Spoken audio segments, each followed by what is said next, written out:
처음에 좀 깨졌을 때는 공개 사형하는 그런 현장을 보면서 제가 2번을 목격을 했거든요. 비슷한 사격하잖아요. 죄수들이 피가 우리 몸에 튕길 정도의 거리에 또 북한 군의 무기를 보면서 저걸로 전쟁하면 우리가 이길 수 있겠다라고 생각해본 적도 없어요. 그만큼 다 허름했어요.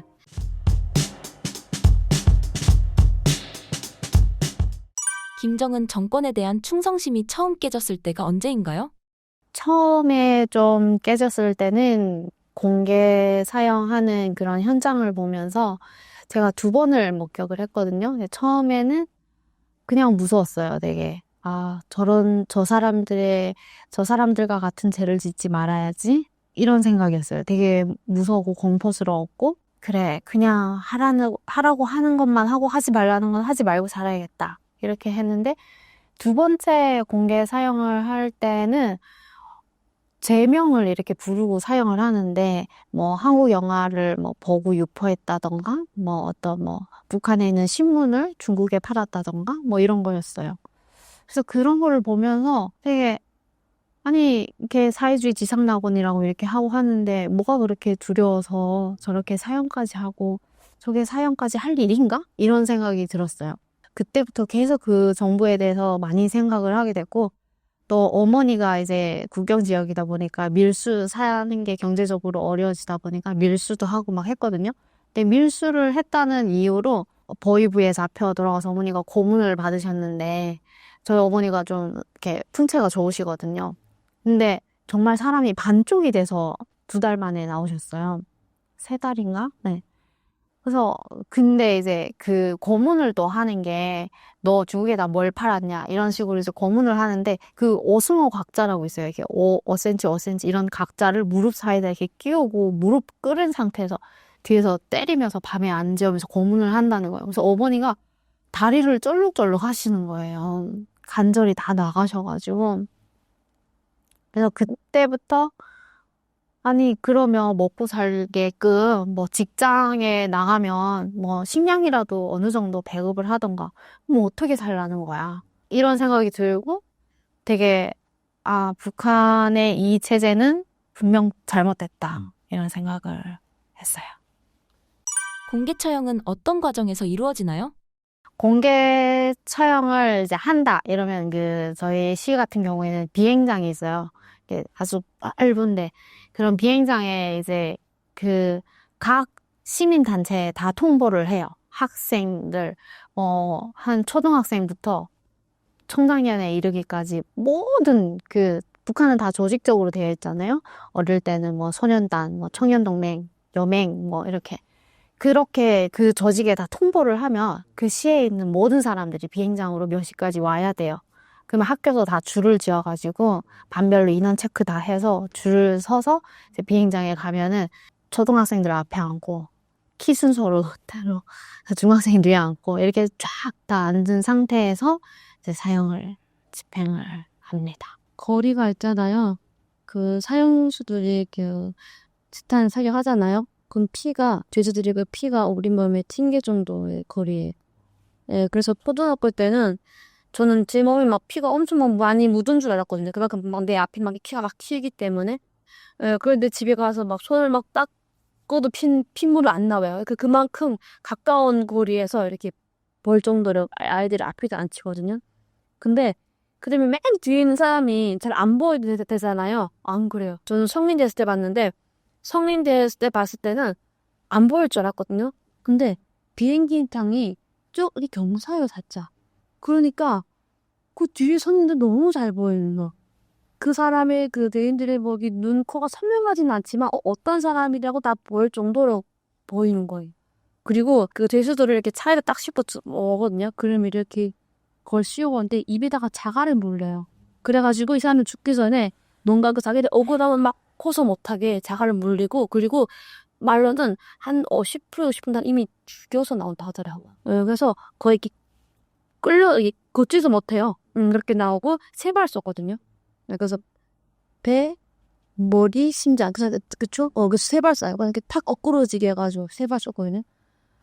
근데 보통 같으면 옥내천장에 그럴 땐 다 막 우는 사람도 있거나 울지 못해요. 울면 알 때 잘. 울면 안 돼. 그 사람들을 우리는 주모의 눈빛으로 봐야 되는 거야. 하물며 가족도 울면 안 돼. 울면 큰일 나는 거야 그냥. 그래서 막 주모의 눈빛 봐야 되는데 어릴 때는 무서우니까 자기도 모르게 막 주모의 눈빛이 가거든요. 근데 성인 됐는데 주모의 눈빛이 안 나오는 거야. 그 사람들 그 죄명이 뭔가 죄 같은 죄가 아니니까 왜냐면 같은 고향이었으니까 같이 먹기였을 거 아니에요. 죄가 아닌데 죽으니까 중모심이 나오는 게 아니라 막 표정은 막 너무 불쌍한 거예요. 그래서 그걸 보면서 저도 이 북한 사회는 지상낙원이 아니라 이거는 정말 지옥이구나라는 생각이 그때 딱 들면서 이 땅이 너무 불안하다. 우리 미래가 안 보인다라는 생각을 저도 그때 든 것 같아요. 최근 북한군 파병 소식이 큰 파장을 불러일으키고 있습니다. 파병 소식을 접하고 어떤 생각이 드셨나요? 이거는 파병이라고 말하는 것도 저는 잘못했다고 생각을 해요.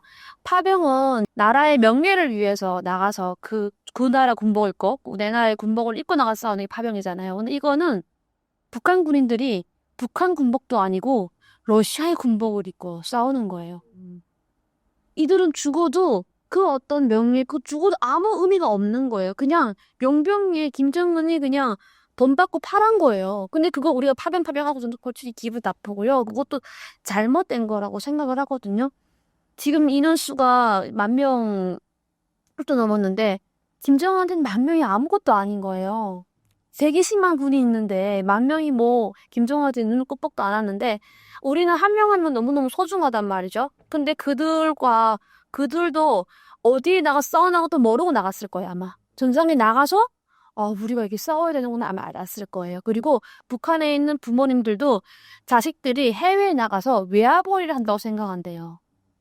그래서 말로는 300달러를 준다고 하는데 그 300달러를 집에다 뒀다고 하는데 받은 부모님은 일단은 없다는 걸로 내부 소통에 일단 나왔고 부모님들은 해외에 그냥 파견되어서 일하러 갔다는 정도만 안다는 거예요. 이게 얼마나 비현실적이고 그들은 왜 이런 무모한 죽음을 당해야 되는지 정말 우리 이 세계가 저는 왜 이게 가만히 있는지 저는 너무너무 이게 어처구니 없다 생각하거든요. 그래서 김정은과 푸틴이 둘이서의 그런 합작극에 왜 그냥 정말 억울한 북한 군인들이 보셨어요? 그 화면에 보면 정말 어린 고등학생 막 졸업해 막 친구들 같이 막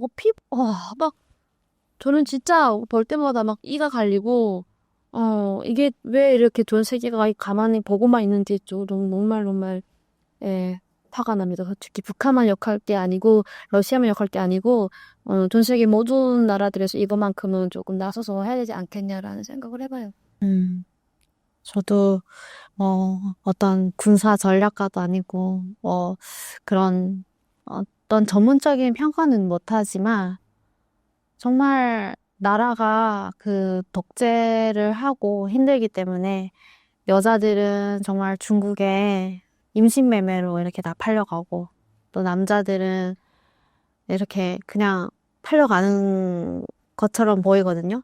생각을 해보면 고등학교를 갓 졸업한 그 어린 친구들이 군복무를 10년을 해요. 의무 복무가.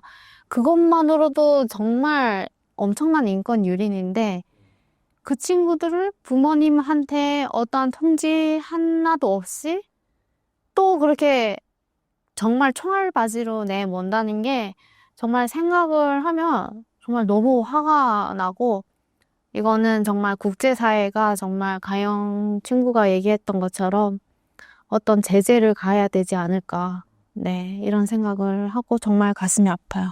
네. 북한 인민들은 중국과 러시아에 대해 어떻게 생각하나요? 일단은 굉장히 우호적인 국가로 생각하고 있고 두 나라만큼은 우리가 일단은 우리는 이제 북한이에요. 우리나라를 굉장히 도와주는 나라다. 그리고 언제든지 우리 편에 서서 지켜주는 나라다. 이렇게 생각하고 있고요. 그리고 조금은 미국이라든가 일부라든가에 대해서는 좀 안 좋은 이미지는 여전히 확실히 있는 건 맞고요. 북한 주민들이. 그러나 한국에 대한 이미지는 굉장히 좋고요. 왜냐면 한민족이고 북한 주민들은 통일을 굉장히 많이 바라고 있고 근데 중국이 조금 방해를 한다라는 말은 북한 주민들도 하고 있어요. 중국 때문에 우리 하나가 되는 게 조금 어렵게 있게 된 게 또 있다라고 하는 사람도 있고요. 근데 가장 중요한 거는 러시아라든가 중국민들은 관광도 들어오고 또 그쪽에 나가서 또 일도 하고 하니까 교류가 막 많으니까 조금은 아무래도 그 나라에 대해서 호의적이고 한데 저는 또 그렇게 생각하거든요. 이번 북한 주민들은요, 솔직히 크게 관심이 없어요. 예, 우리처럼 이렇게 뭐 어떤 일등이가 막 분석하고 우리가 막 이렇게 할 데도 없고 북한 주민들도 뉴스를 보면은 아, 둘이 만났네. 둘이 만났으니까 조금 몇 달 뒤에는 세관문이 열리지 않을까? 아, 둘이 만났네. 그럼 또 몇 달 뒤에는 러시아에 뭐 해외 파병 가지 않을까? 이렇게 생각하고 기대를 하지. 그걸 보면서 막 분석하고 생각을 못해. 왜? 지금 당장 내가 먹고 힘든데 김정은이 최소한은 우리를 위해서 뭔가를 하지 않을까라는 정말 한 가닥의 희망을 걸고 보지. 우리처럼 말 이렇게 분석하고 하지 않거든요.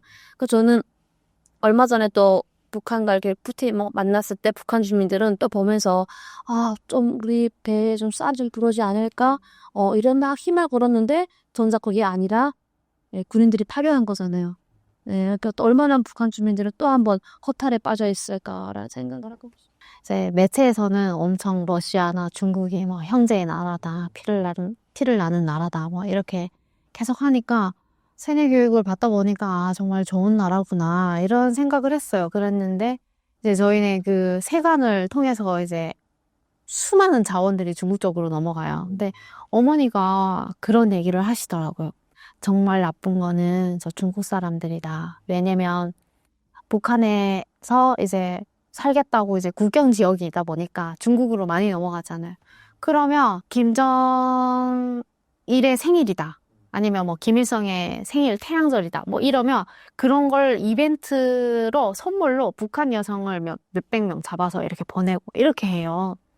그러니까 아, 중국 사람들은 실질적으로는 정말 나쁜 사람들이다. 이런 얘기도 있었고, 어머니가 또 그 세관을 통해서 이제 수많은 자원들이 넘어가는 걸 보면서 나무도 정말 큰 트럭에, 북한에 가면 산에 나무가 별로 없어요. 그렇게 나무가 없음에도 불구하고 정말 트럭에 통나무들이 엄청 넘어가요. 매일 끊이지 않고 넘어간단 말이에요.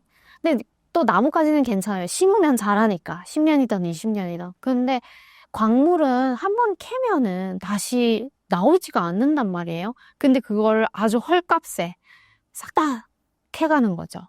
그러니까 어머니가 저거는 정말 중국이 나쁜 나라다, 이렇게 말씀을 하시더라고요. 그래서 제가 그때 그 얘기를 듣고 다시 중국을 다른 시각으로 보게 된 거죠.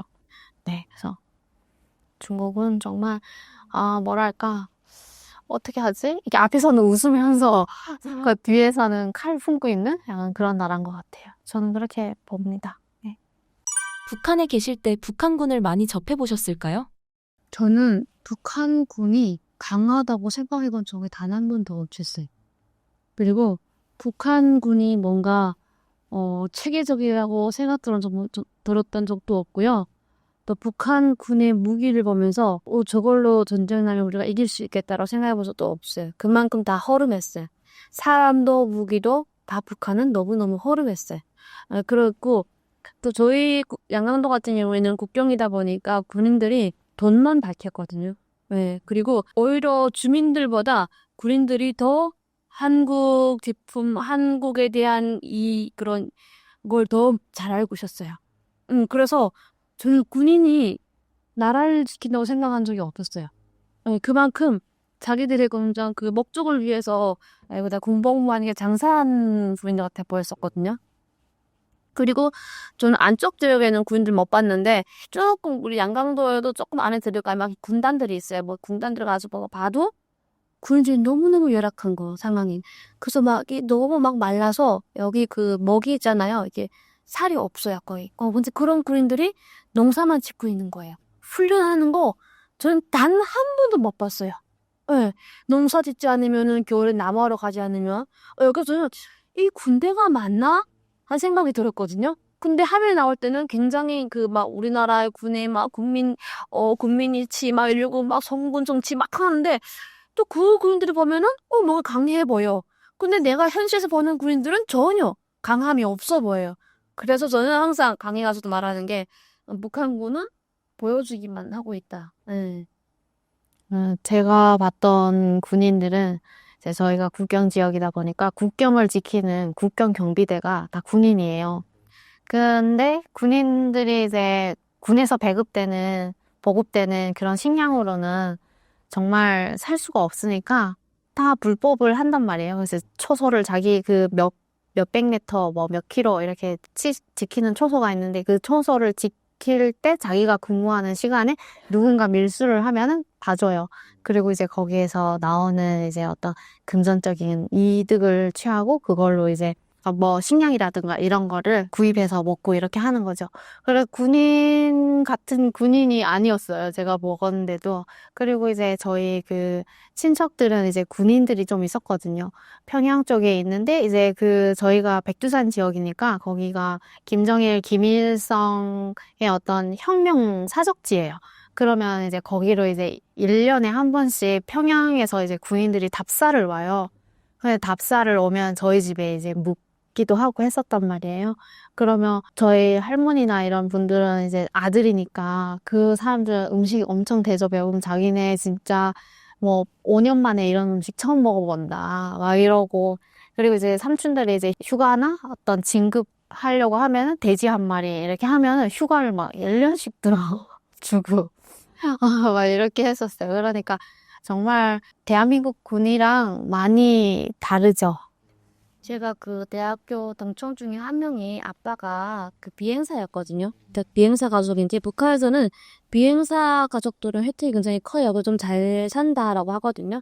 근데 백두산 바로 밑에 삼전 이제 그 삼전 쪽에서 비행사였거든요. 하루 한번 가봤었는데 그 친구가 가끔씩 방학에 올 때는 이렇게 초콜릿을 갖고 오거든요. 조그만 거에 비행사는 초콜릿 이렇게 나눠주거든요. 그러니까 저는 그 초콜릿 먹었던 기억이 있어가지고 가면은 뭔가 좀 생활이 편할 줄 알았다 진짜. 그래서 가봤는데 정말로 옥수수 밥에다가 나물 반찬 몇 가지밖에 없는 거. 니는 이것만 먹냐니까 이것만 먹는다 너. 그때 뭐 초콜릿은 뭐냐 했더니 정말 1년에 이렇게 한두 번씩 이렇게 내려오는 건데 뭔가 새로운 걸 보여주고 싶고 자랑하고 싶어서 갖고 왔다는 거예요. 그런데 제가 그때 되게 중요한 이야기를 들었어요. 아빠가 그 비행사는 폭풍 훈련을 잘한대. 갑자기 긴급 이렇게 훈련 자는데 어느 날 훈련해가지고 갔는데 비행기는 조종사들은 비행기 기름이 항상 있어야 되는데 기름이 없어가지고 나와가지고 이렇게 그냥 그 도로에서 이렇게 그냥 이 둥글둥글 들고서 이 비행기 훈련한다는 거예요.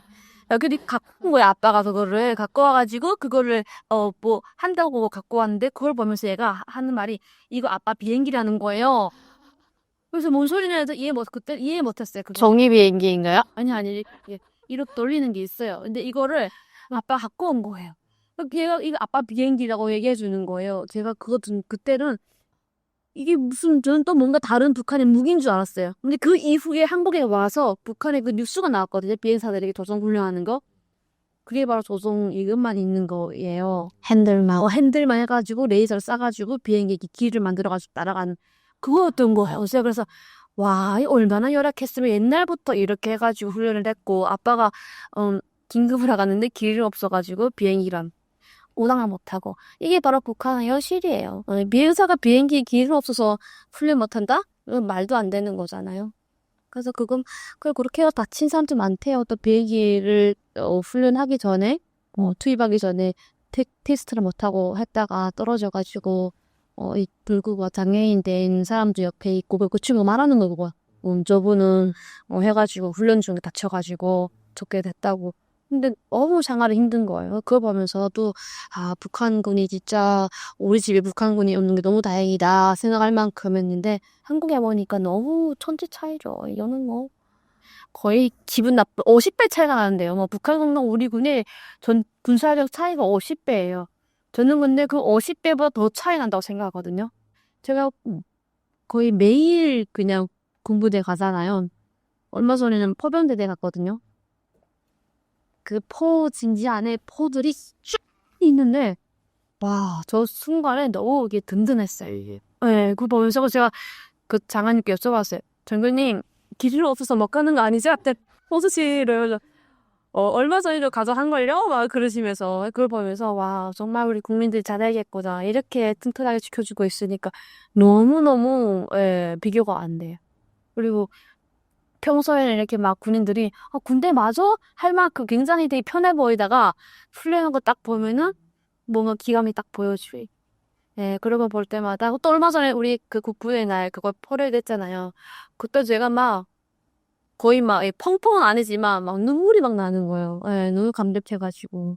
그래서 그걸 보면서, 아, 진짜 우리나라 군사력 세계 어휘 할 만큼 너무 뿌듯하고 대단하구나. 근데 북한은 수준이 없을 만큼 지금 어휘가 하나뿐이잖아요. 백산 대빛인가?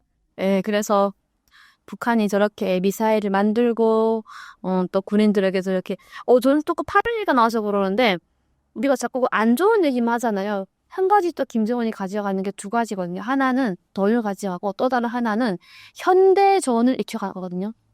왜냐면 북한은 현대전에 굉장히 미숙해요. 근데 이번 기계 통해서 그 현대전에 실제로 투입하다 보니까 어떤 무기를 쓰는지도 알고, 현대전은 어떻게 싸우는지를 연습하는 거예요, 거기에서. 그거 연습해서 나중에 어떻게 자기들 써먹겠죠, 그거를. 그래가지고 저는 그것도 김정은 노리지 않았을까라는 생각을 해봐요. 군인들이 총을 못 쏘잖아요, 북한은. 1년에 3발밖에 못 쏘는데, 가가지고 진짜 총도 써보고, 현대 무기 다뤄보고 하니까, 저는 좀 그런 것도 이용하지 않았을까 하는 생각도 해봤어.